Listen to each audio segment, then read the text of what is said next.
परम पूज्य गुरुदेव एवं परम वंद्य माता जी के सूक्ष्म संरक्षण में यहाँ उपस्थित शांति कुंज की सभी कार्यकर्ता बहनें, हमारी वरिष्ठ कार्यकर्ता बहनें, सभी देवतुल्य भाई, सभी वरिष्ठ भाइयों, आप सबको इस 5 दिवसीय टोली प्रशिक्षण सत्र में आपका बहुत बहुत स्वागत है। मेरे साथ साथ गायत्री महामंत्र ओम भूर्भुवः स्वः तत्सवितुर्वरेण्यं भर्गो देवस्य धीमहि धियो यो नः प्रचोदयात्। आज बड़ी प्रसन्नता हो रही है कि इतने दिनों बाद हम लोग एक साथ एकत्रित होकर इस हॉल में बैठे हैं और ये जो प्रशिक्षण सत्र है इसके आज पहला दिन है। सभी बहनें यहाँ उपस्थित हैं, भाई बहन सभी उपस्थित हैं। प्रसन्नता की बात है क्योंकि इतने लंबे समय बाद 2 साल तो हमारा कोविड में ऐसे ही बीत गया। कोविड के बीच में हम कुछ ऐसा कुछ कर नहीं पाए, घर में ही बैठे रहे, घर में ही अपना समय गुजारा। तो इतने लंबे समय बाद हम लोग एकत्रित हुए हैं। अच्छा लग रहा है सबको एक साथ देखकर। तो आज टोली प्रशिक्षण का पहला दिन है। तो आप जो बहनें, अभी तक तो क्या था, हम लोग सब घर में बंद थी, घर में जिम्मेदारी निभा रही थी, अपने परिवार को देख रहे थे। अब समय निकला है कि आपको गुरुदेव ने आह्वान किया है कि आप क्षेत्रों में जाइए, समाज के उत्थान के लिए, समाज की उन्नति के लिए, विकास के लिए अब हम बहनों को बाहर निकलना है, अपने कदम आगे बढ़ाने हैं। 21 सदी उज्जवल भविष्य जैसे गुरुदेव ने उद्घोष किया है, तो नारी को अपने कदम आगे बढ़ाने ही हैं। हम घर बैठे कब तक समय व्यतीत करेंगे? कर तो वो तो जिम्मेदारी है, लेकिन इससे भी आगे जिम्मेदारी नारी की ये है कि वो समाज का भी उसको थोड़ा ध्यान रखना है, ख्याल रखना है, कदम आगे बढ़ाने ही हैं। तो अब आप लोगों का समय आया है। गुरुदेव ने हर एक पुस्तक में मतलब कहीं ना कहीं उन्होंने ये समझाने की कोशिश करी कि नारी की वैल्यू क्या है, नारी क्या से क्या नहीं कर सकती है। अगर वो ठान ले तो घर परिवार तो क्या समाज को बदल सकती है। तो हम लोगों को गुरुदेव के विचारों को जन जन तक पहुँचाना है। उन क्षेत्रों में आपको ऐसे क्षेत्रों में जाना है जहाँ पे आपको ये लगे कि ये कमी है, यहाँ पे इस सुधार की आवश्यकता है। गुरुदेव ने जो विचार दिए हैं उनको हमें जन जन तक पहुँचाना है, लोगों को बताना है कि ये चीज़ गलत है, ये चीज़ सही है, सही मार्गदर्शन देना है। तो आप लोगों को उन जगहों को फोकस करना है जहाँ आपको दिखे कुरीतियाँ हैं, जहाँ अंधविश्वास है, अंध परंपराएं हैं, जिनको हमें उखाड़ फेंकने की आवश्यकता है। तो आप यदि जाते हैं किसी सत्र में, किसी क्षेत्रों में, तो आपको एक एक चीज़ लेकर के आगे बढ़नी है। तो ये नहीं कि हम एक साथ सारी कुरीतियाँ मिटा दें, ये तो संभव नहीं है। यदि आप देखें महिलाओं की स्थिति खराब है, जहाँ उनको उपेक्षित किया जाता है या उनके साथ गलत व्यवहार किया जा रहा है, तो ऐसी जगहों, ऐसी क्षेत्रों पे आप ऐसी महिलाओं को आप वो सपोर्ट दीजिए, उनको एक हिम्मत दिलाइए कि आप किसी से कमज़ोर नहीं हैं। तो ऐसे क्षेत्र जहाँ पे महिलाओं को दबा के रखा जाता है, उनको उठने नहीं दिया जाता, या समाज में कुछ करने, आगे बढ़ने की उनको हिम्मत नहीं दिलाई जाती, ऐसी महिलाओं को आप एकत्रित करके उनको समझाइए, मार्गदर्शन दीजिए कि आप किसी से कम नहीं हैं, आपको आगे बढ़ना है। तो ऐसे जहाँ जहाँ आपको दिखे कि जो चीज़ सही नहीं है, वहाँ पे सुधार लाने की आवश्यकता है। अंधविश्वास है, अंध परंपराएँ हैं, कई ऐसी कुरीतियाँ हैं जो कब से चली आ रही हैं, ये सब चीज़ें, दहेज प्रथा है। तो हर एक चीज़ को आप टारगेट करके आपको इन सब चीज़ों को सुधारने की आवश्यकता है। तो ये आप लक्ष्य लेके चलिए। आप जाएंगे टोलियों में, आप जहाँ भी क्षेत्र में जाएं, वहाँ की आप पहले एक निरीक्षण करिए कि कहाँ पे क्या सुधार की आवश्यकता है, क्या हम सुधार सकते हैं यहाँ इसमें। गुरुदेव के विचार हम जन तक पहुँचा सके। हम लोग क्या हैं, एक तरह से गुरु दक्षिणा मान के, गुरु का काम करके अपने आप को सौंप दें, समर्पित कर दें।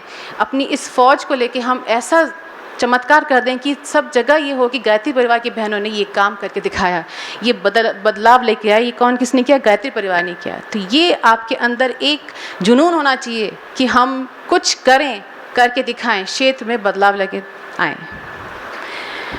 तो मित्रों, सबसे पहले हम समझने की कोशिश करते हैं कि नारी जागरण का उद्देश्य क्या है, नारी जागरण क्यों, क्या और कैसे। तो इसके पीछे जो मुख्य चिंतन है, जो मुख्य उद्देश्य है कि नारी जागरण क्यों, तो देखिए, जितनी भी इस विश्व की आबादी है, आधी से ज़्यादा जो जनसंख्या पूरे विश्व में नारी की है, और चाहे मध्यकाल से ले लीजिए या किसी युग से ले लीजिए, चाहे भारत की नारियां हो चाहे विदेश की नारियां हो, शुरू से ही ये देखते चले आ रहे हैं कि नारी को दमित करने की कोशिश की गई है, उसको दबा कर रखने की कोशिश की गई है। चाहे मध्यकाल कह लीजिए, चाहे युग क्या कहते हैं, वर्तमान समय देख लीजिए, हमेशा से नारी को दमित करने की कोशिश की गई। तो नारी के दमन से, नारी के शोषण से या नारी को पिछाड़ने से क्या हुआ है, समाज का नुकसान ही हुआ है, किसी का भला नहीं हुआ है। इससे समाज बिखरा है, परिवार टूटे हैं और व्यक्ति जो है आधा अधूरा रह गया। तो यदि हम समाज की उन्नति चाहते हैं, यदि हम समाज का विकास चाहते हैं, तो नारी को एक साथ लेकर के चलना होगा। किसी देश की भी आप उन्नति प्रगति देखते हैं तो नारी ही साथ में खड़ी है। तो यदि हम नारी विकास चाहते हैं, सभ्य समाज बनाना चाहते हैं, तो एक नारी को पुरुष के साथ मिलकर करके काम करना पड़ेगा। एक गाड़ी है तभी सही चल सकती है जब दोनों पहिए एक जैसे होंगे। यदि एक पहिया छोटा है और एक पहिया बड़ा है तो क्या गाड़ी चल सकती है? नहीं चल सकती, डगमगाएगी। वैसे ही यदि हमें समाज का रथ निर्विकार रूप से चलाना है तो दोनों स्त्री और पुरुष को एक साथ मिलकर के समाज के रथ को आगे बढ़ाना होगा निर्विकार रूप से। तो सबसे पहला पॉइंट ये कि हम लोगों को पुरुष और नारी को एक साथ मिलकर के योगदान देना है समाज को आगे, उसके उत्थान के लिए, राष्ट्र के विकास के लिए। आप देखिए, प्राचीन काल के समय में चाहे ऋषि मुनि हुए, चाहे भगवान हुए, ऋषियों की साथ भी नारी थी। भगवान शिव के साथ देखिए, भगवान शिव के साथ माता पार्वती साथ में थी, विष्णु जी के साथ माता लक्ष्मी थी, ऋषि वशिष्ठ के साथ अरुंधति थी, ऋषि अत्रि के साथ अनुसुईया थी। हर एक के साथ एक नारी साथ में खड़ी है। इससे क्या होता है, एक उद्देश्य पूरा होता है, एक लक्ष्य पूरा होता है, एक पूर्णता होती है, एक कंप्लीटनेस बनती है, एक परिवार बनता है। बिना नारी के एक परिवार बनना संभव नहीं है। नारी ही जो है एक परिवार की धुरी है, वो ही एक घर को चलाती है। एक कंप्लीटनेस इसे कहते हैं ना, परिवार बनता है। तो बिना नारी के हम कुछ कार्य सोच नहीं सकते हैं। नारी के अगर समाज के उत्थान के लिए आगे बढ़ना है तो उसको अपने कदम आगे बढ़ाने ही होंगे। तो मुख्य बात यही है कि समाज के उत्थान के लिए नारी को उसको आगे आना ही है। एक नारी जो है, महिला जो है, घर में परिवार को संभालती है, बच्चों को संभालती है, पालन पोषण करती है। इन सारे कामों को कम से कम 20 लोगों की आवश्यकता हो सकती है। आप सोच नहीं सकते, कोई लोग कहते हैं कि अरे तुम घर बैठी हो, क्या काम करती हो? कुछ नहीं करती हो। तो एक नारी जो है, मैं सोचती हूँ 20 लोगों का काम संभाल लेती है। जरा से एक मैटरनिटी लीव में देखिए हालत ख़राब हो जाती है कि नहीं? तो एक महिला जो है जब 20 लोगों का काम संभाल रही है तो क्या समाज के उत्थान में उसका योगदान नहीं हो सकता? क्या वो आगे नहीं बढ़ सकती? क्यों हम उसको सोचते हैं कि हाँ वो आगे नहीं आ सकती या समाज के भला कुछ नहीं कर सकती?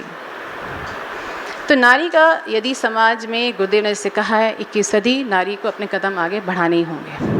तो इसीलिए यदि हम एक स्वस्थ परंपरा चाहते हैं, अपनाना चाहते हैं, तो ये हम बजाय हम सारा दोष पुरुष पर डाल दें कि पुरुष ने ही नारी को दमन किया है, कहीं ना कहीं नारी की भी कुछ ना कुछ, मैं कहूँगी, गलतियाँ भी हैं। जैसे कि अपने आपस में परस्पर में ईर्ष्या है, जलन है, कुड़न है, या किसी की उन्नति देखने में खुश नहीं होती।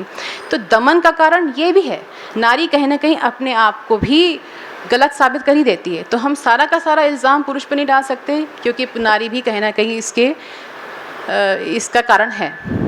तो यदि समाज में स्वस्थ परंपरा स्थापित करनी है तो केवल पुरुष की आवश्यकता नहीं, बल्कि नारी को भी मिलजुल, उसके ये दिमाग में ये भाव लाना पड़ेगा कि हमको मिलजुल कर काम बढ़ाना है, आगे बढ़ना है।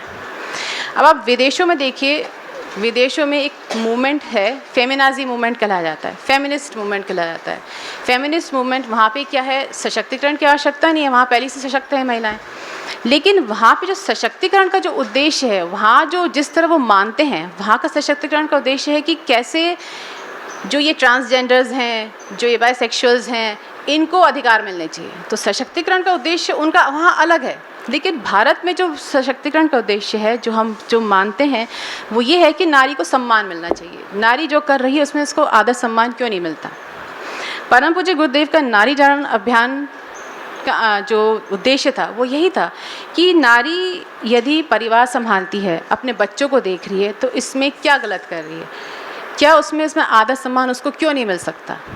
ये गुरुदेव का अभियान था। होता क्या है, ये तो नहीं है कि हर एक महिला जो है किसी कंपनी की CEO बन जाए या हर एक महिला उसे ऊंचे पद पर आसीन हो जाए। यदि नारी घर परिवार संभाल रही है, बच्चों को संभाल रही है, तो उसमें उसको आदर सम्मान क्यों नहीं मिल सकता। गुरुदेव का ये कहना था। हम यदि ये सोचें कि केवल नारी का काम घर संभालना है, नहीं, उसको आदर सम्मान बाकी कामों में मिल सकता है। अगर आगे बढ़ती है, समाज का काम करती है, तो क्यों नहीं उसको आदर सम्मान मिले। ये गुरुदेव का अभियान था। परम पूज्य गुरुदेव ने जैसे 5 सूत्र दिए हैं कि नारी शिक्षित हो, नारी पढ़ी लिखी हो, स्वावलंबी हो और समानता उसको मिले, सुरक्षा हो, स्वास्थ्य हो।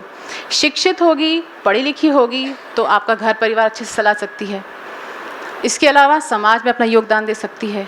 पढ़ी लिखी नहीं होगी या कुछ संस्कारी होगी तो घर का माहौल ख़राब होता है। बाहर ना घर का काम संभाल सकती है, ना बाहर ढंग से संभाल सकती है, ना बच्चों को अच्छी शिक्षा दे सकती है, ना बच्चों को अच्छे संस्कार दे सकती है।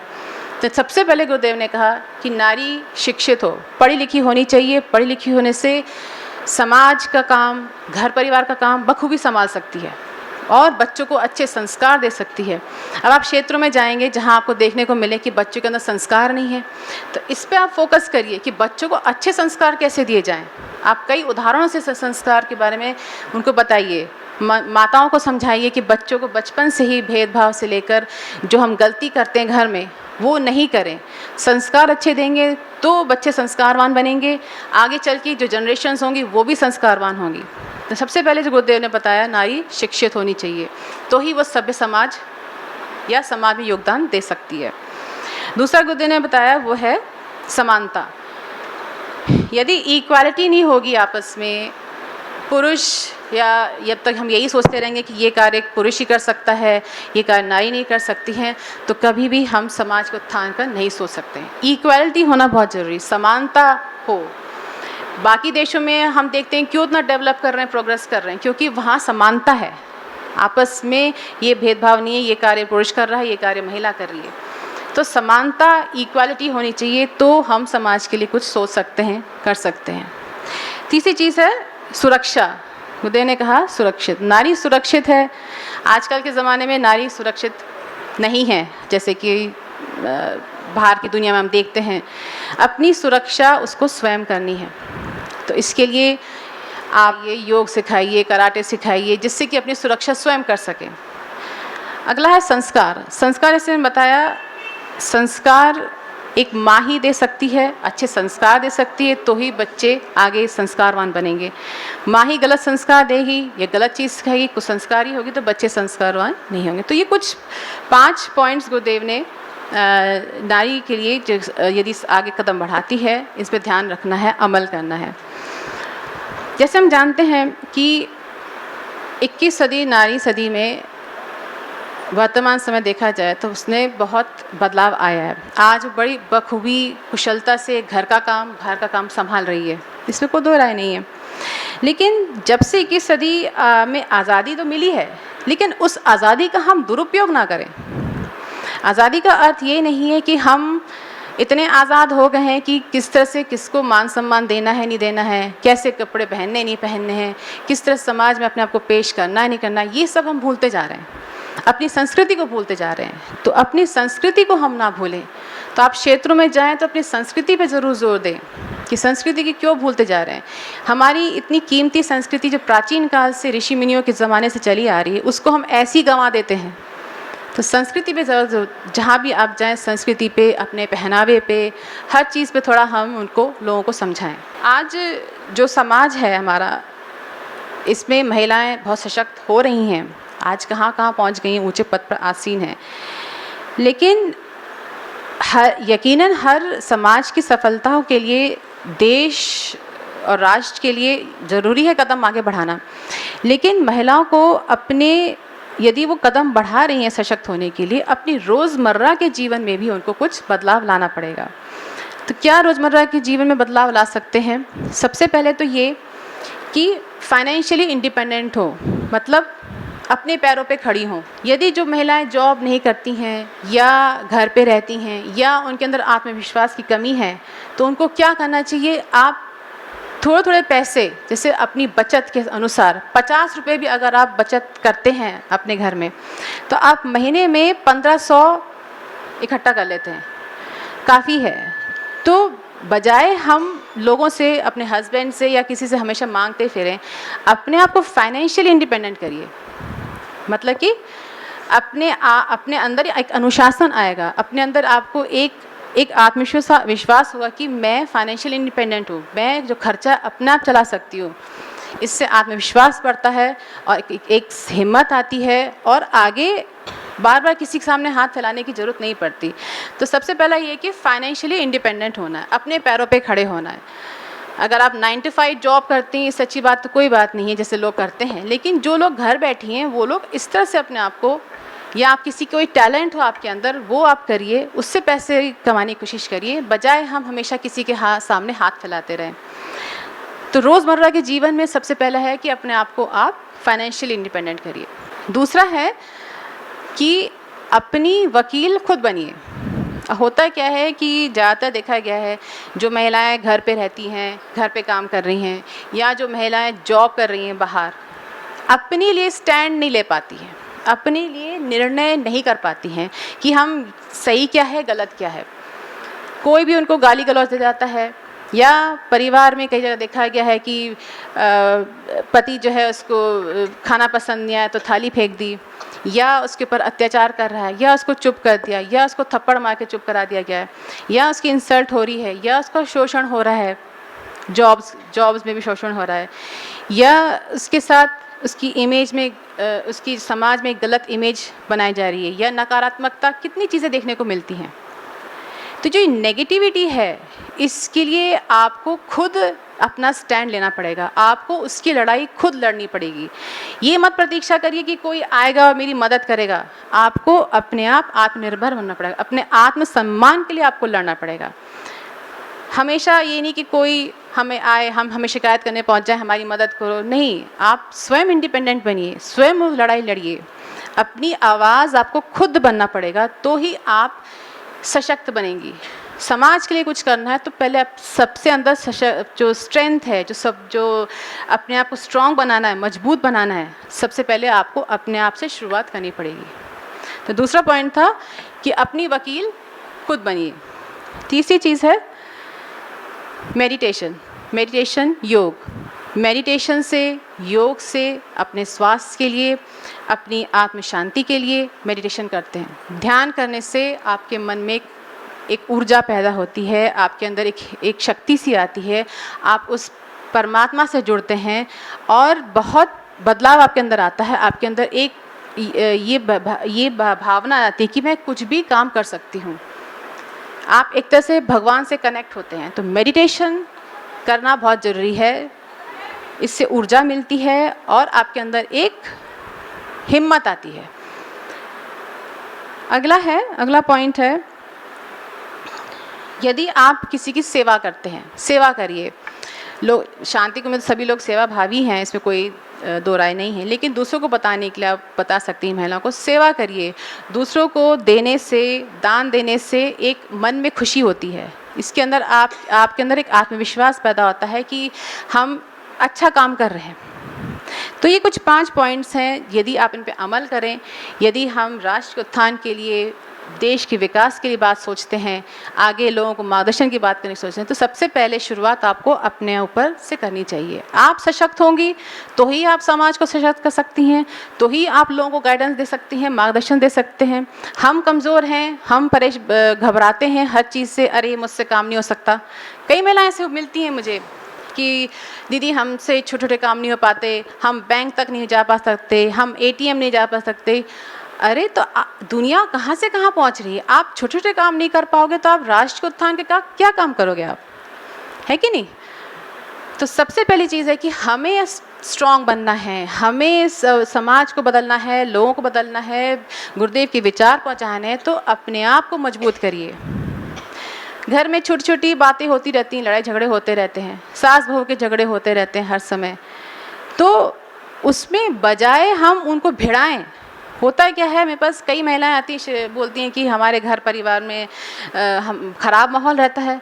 जब आप एक दूसरे को भिड़ाने का काम करेंगे, सास और बहू का भिड़ाने का काम करेंगे या भाभी और ननद के बीच भिड़ाने का काम करेंगे, तो इसमें शांति होगी क्या घर में? नहीं होगी। और होता यही है, घर घर की कहानी है, घर घर में ये सब हो रहा है। जब आपके घर में शांति नहीं है तो आप दूसरे घर में शांति कैसे करोगे, है कि नहीं? तो बजाय हम भिड़ाने का काम करें, उनकी आप बैकबोन बनिए, सपोर्ट बनिए कि नहीं ये चीज़ गलत है। उनकी बातों में शामिल ना होकर उनको समझाइए कि जो चीज़ कर रहे हो गलत कर रहे हो, इसमें आपके सुकून, आपका भी चैन खराब होगा, हाँ, बच्चों का जो पालन पोषण है वो भी खराब होगा, आपका जो माहौल है वो भी खराब होगा। तो ये कुछ बातें हैं जो आपको बता सकते हैं, जो आजकल हर जगह यही सुनने को मिलता है, आज मेरे घर में माहौल ये ख़राब हो रहा है, लड़ाई झगड़ा हो रहा है, उसने ऐसा कह दिया, उसने वैसा कह दिया। छोटी छोटी चीज़ें जो हैं हम सबसे पहले सुधार अपना करें तो ही हम दूसरों को सुधारने की कोशिश कर सकते हैं। वंदे माता जी ने देखिए नारी जागरण आंदोलन की शुरुआत ऐसी ही करी। जब वंदे माता जी विवाह करने के बाद जब वहाँ पहुँची थी आवलखेड़ा गाँव में, तो आप सोचिए वहाँ की जो बहनों की स्थिति थी बहुत ख़राब थी। वहाँ पे पर्दा प्रथा थी, इसके अलावा इतना अत्याचार था महिलाओं के ऊपर, और दहेज प्रथा तो थी तब बहुत ज़्यादा थी, सती प्रथा थी, कितनी चीज़ें थी। उस बीच में भी वंदे माता जी ऐसे मतलब माता जी शहर से आई थी और सीधे गांव पहुंची, वहाँ पर भी उन्होंने अपने आप को बदला और उस माहौल में अपने आप को ढाला। अब सोचिए शहर की लड़की यदि गांव में आती है तो कितना मुश्किल होगा बदलना। तो वंदे माता जी ने अपने आप को ढाला। इसके बाद उन्हें जब वहाँ की बहनों की स्थिति देखी तो वहाँ से वंदे माता जी ने नारी जागरण आंदोलन की शुरुआत करी। नारी जागरण आंदोलन का उद्देश्य यही था कि नारी जागें, अपने पैरों पे खड़ी हों, पुरुषों से कंधे मिला करके चलें और इस देश के लिए और अपने समाज के लिए आगे बढ़ती चली जाए, राष्ट्र के हित के बारे में सोचें, अपनी संस्कृति को ना भूलें। ये इसका उद्देश्य था। तो बहनों, मैं यही कहना चाहूँगी, आज आपका पहला दिन है, आप लोग जाएंगे क्षेत्रों में, तो बहुत आपको मैं शुभकामनाएं देना चाहती हूँ। और जो वाकई जो आपको अपने आँखों के सामने नज़र आए कि हाँ ये चीज़ गलत हो रही है, उसी पे आप फोकस करिए और उन लोगों को, बहनों को तभी बात बताइए कि ये चीज़ गलत हो रही है, इसको आपको सुधारने की ज़रूरत है। तो ही बदलेगा इंसान, नहीं तो इंसान नहीं बदलेगा। बोलेंगे नहीं, कहेंगे नहीं तो करेगा नहीं इंसान। भेदभाव हो रहा है घर में, उसके लिए आप टोकिए कि घर में भेदभाव क्यों होता है। तो छोटी चीज़ें हैं, संस्कार हो गए, भेदभाव हो गए, कुरीतियाँ हो गई, अंधविश्वास हो गया, अंध परंपराएं हो गई। अब क्या होता है, जब पुराने ज़माने की जो बहनों की जो सोच है, अब जैसे दादी नानी हो गई, उनकी सोच उसके हिसाब से है। आज की बहनों की या आज की जो सास हैं, बड़े लोग हैं, उनकी सोच फ़र्क है, उसमें तालमेल बैठता नहीं है। होता क्या है, नई बहू घर पे आती है तो सास क्या सोचती है, अब मेरा काम ख़त्म, अब मैं बैठ के मौज करूँगी, सारा काम इस पर थोप दो। अब होता क्या, आजकल की लड़कियाँ वैसी सोच तो है नहीं, है कि नहीं, वैसी सोच नहीं है। वो क्या सोचती है, अरे मेरी शादी हुई, आते ही मेरी सास ने मेरे पर ये सारा साफ थोप दिया, मैं क्यों करूँ, होता है ये मैं क्यों करूँ, ये करती आ रही, ये करें, सारा काम मेरे पर सौंप दिया, मैं तो करूँगी नहीं, मैं तो जॉब करती हूँ। आज की और तब की वो क्या सोचती है, जो सास है वो क्या सोचेगी, मैंने तो सारा काम संभाला, मैं 50 लोगों का काम करती थी, मैं तो 50 लोगों का खाना बना सकती थी, तुम नहीं कर सकती, ये होता है। तो वहीं पे क्या शुरू होता है, लड़ाई झगड़ा शुरू हो जाता है। आज की लड़की की सोच बिल्कुल फ़र्क है, तब की महिलाओं की सोच फ़र्क है। हमने क्या है, अपने आप को डिब्बों में डिवाइड कर दिया है। एक सास ससुर के साथ तालमेल बिठाना, एक अपने माता पिता के साथ बिठाना, एक बच्चों के साथ बिठाना, हर एक के साथ तालमेल बिठाना है, हर एक के साथ हमें एडजस्ट करना है कि नहीं। पर हम ये नहीं समझते कि हर एक महिला के अंदर अलग अलग क्वालिटी है, यदि मैं कहूँ मैं खाना अच्छा बना सकती हूँ, तो मैं, ये मेरी क्वालिटी है, मुझे शौक है खाना बनाने का। आप दूसरे से कंपेयर करने लगते हो, अरे वो बहुत अच्छा खाना बनाती है, तू खाना अच्छा क्यों नहीं बनाती? होता है। अब जरूरी नहीं कि वो क्वालिटी, वो जो गुण उसके अंदर है वो गुण उसके अंदर हो, शायद उसको शौक नहीं हो करने का, उसकी क्वालिटी किसी और चीज़ में अच्छी हो। होता है। फिर वहीं लड़ाई झगड़े शुरू आते हैं, मेरी बहू बहुत अच्छी है, अरे तुम्हारी बहू अच्छी नहीं है। ये जो कंपैरिजन वाली बात हो जाती है ना, जहाँ हमने कंपैरिजन शुरू किया वहीं आप समझ लो लड़ाई झगड़े की शुरुआत हो गई। अरे आप कंपेयर क्यों करते हो? अगर आपकी बहू खाने बनाने में अच्छी है, वो दूसरे काम में अच्छी है, वो बाहर का काम अच्छे संभाल लेती है, या वो जो भी कुछ उसको कार्य दिया जाए, जो चीज़ उसमें टैलेंट है वो अच्छा कर सकती है। हम कंपैरिजन करने लगते हैं। कंपैरिजन मत करिए। हर एक के अंदर, हर एक भगवान ने हर एक के अंदर अच्छे अच्छे गुण दिए हैं, उसके गुण के उसके साथ आप तालमेल बैठाइए। एडजस्ट, हर जगह एडजस्ट करना पड़ता है, तालमेल बैठाना पड़ता है। तुम्हारी सास की सोच तब की है, तुम्हारी सोच अब की है, तो थोड़ा तालमेल बिठाना ही पड़ेगा। बहू को भी थोड़ा समझना पड़ेगा, ठीक है मेरी मदर इन लॉ ऐसा कह रही हैं तो उनकी बात मान लो। कभी ना कभी ऐसा हो सकता है कि किसी दिन उन्होंने खाना बनाया, आप संडे को खाना बना लो, उनको खुश कर दो, है ना। मेरा पति आते ही मेरे पे चिल्लाने लगता है, मेरे साथ तालमेल नहीं बिठाता। मैं भी जॉब करती हूँ, वो भी जॉब करता है, पर लेकिन हमारे बीच में वो नहीं है, एडजस्टमेंट नहीं है। ईगो प्रॉब्लम आती है। मैं उससे ऊंचा हूँ, मैं अच्छा कमा रहा हूँ, तुम क्या हो? तुम जॉब कर रही हो, तुम छोटी मोटी जॉब कर रही हो, मैं तुमसे ऊंचा हूँ। तो हर जगह ईगो क्लैश होती है वहाँ भी एडजस्टमेंट है। नारी के कई रोल हैं, उसको एक बहन के, एक बेटी के रूप में माँ बाप की सेवा करनी है। कहीं ना कहीं माँ बाप ये सोचते हैं कि मेरे पास ध्यान नहीं रख रहा, कम से कम मेरी बेटी तो है। और बेटी में भगवान ने वो सब गुण दिए हैं, प्यार, करुणा, ममता, अफेक्शन। चाहे मैं ये नहीं कह रही हूँ लड़के खराब होते हैं, अच्छे भी होते हैं, ध्यान रखने वाले भी होते हैं, लेकिन ज़्यादातर देखा गया है आज लड़की अपने पैरों पे खड़ी हैं तो माँ बाप सबसे पहले बेटी को ही याद करते हैं। चाहे लड़की विदेश क्यों ना चली जाए, वो वापस अपनी बेटी को ही याद करते हैं कि मेरी बेटी आएगी, मुझे संभालेगी, मेरा ध्यान रखेगी। और हो भी रहा है। आप देखिए बेटियां माँ बाप को अच्छे से संभाल रही हैं, रख रही हैं, किसी चीज़ की कमी है? तो क्यों हम अपने आप को कम सोचते हैं कि अरे लड़की में ये कमी है, लड़की में क्या कमी है? लड़की में किसी चीज़ कमी नहीं है। पैसा कमा रही है, माँ बाप को देख रही है, सास ससुर को देख रही है, बच्चों को देख रही है, पढ़ाई लिखाई देख रही है, ऑलराउंडर है, मल्टी टैलेंटेड है। घर में होती है तो 10 काम उसके सिर में घूमते हैं, है कि नहीं? पति भी छुट्टी पूछेगा, अरे मेरे मोजे कहाँ रखे हैं? किससे पूछेगा? पत्नी से।